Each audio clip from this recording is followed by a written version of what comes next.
आइए students next question करेंगे। Question number 20 exercise 8.2। क्या करना है हमें इस क्वेश्चन में, देखिए show that the products of the corresponding terms of the sequences A R square A R की power up to A R की power n-1 and capital A R square up to capital R की power n-1 form a GP and find the common ratio. तो यहाँ पर हमको दो sequences दी हुई हैं और हमको क्या करना है, इनकी करस्पॉन्डिंग टर्म्स को पहले मल्टीप्लाई करना है और फिर ये देखना है कि जो मल्टीप्लाई करने के बाद प्रोडक्ट आएगा वो एक जीपी बना रहा है कि नहीं बना रहा है। ये हमको शो करना है कि वो एक जीपी बना रहा है। तो देखिए, और उसके साथ में हमको इसकी कॉमन रेशो भी निकालनी है। तो सीक्वेंसेस यहाँ पर हमको जो दी हुई हैं वो क्या क्या है, सीक्वेंस जो 1 वो हमें दी हुई है ए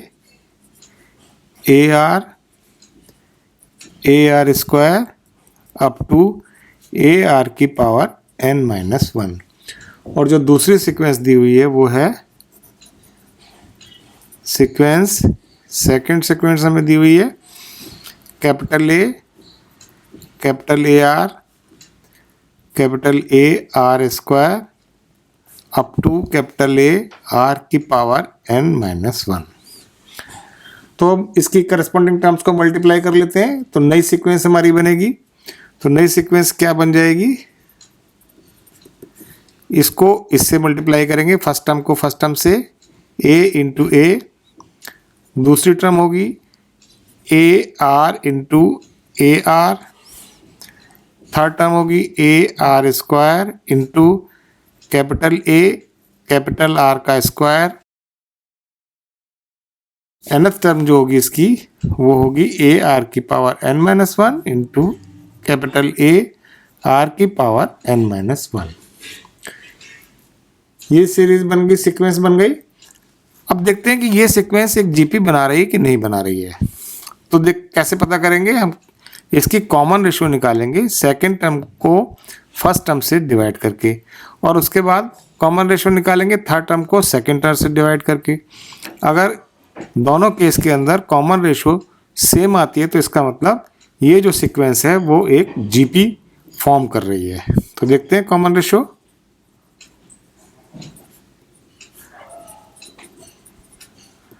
कॉमन रेशो निकाल लेते हैं सेकेंड टर्म को फर्स्ट टर्म से डिवाइड करके। ए से ए कैंसिल और ये कैपिटल ए से कैपिटल ए कैंसिल, यहाँ आ गया आर। अब दोबारा से कॉमन रेशो निकालेंगे।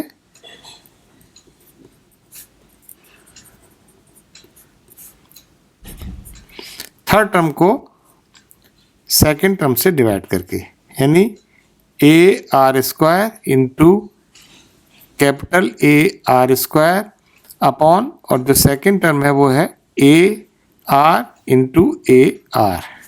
यहाँ भी देखिए ए से ए कैंसिल, कैपिटल ए से कैपिटल ए कैंसिल और आर से आर स्क्वायर को डिवाइड करेंगे तो आएगा स्मॉल आर, और ये कैपिटल आर से यहाँ कैपिटल आर स्क्वायर को डिवाइड करेंगे तो आएगा आर। तो यहाँ भी कॉमन रेशो आ गया आर कैपिटल आर और यहाँ भी small R and capital R. तो common ratio in both the cases same आ गई। इसका मतलब ये जो सीक्वेंस है ये एक जीपी फॉर्म कर रही है। Therefore, above products are in GP, यही हमें शो करना था। और जो कॉमन रेशो है, कॉमन रेशो क्या आया, वो आ गई आर इंटू आर। तो ये हमारा आंसर हो गया।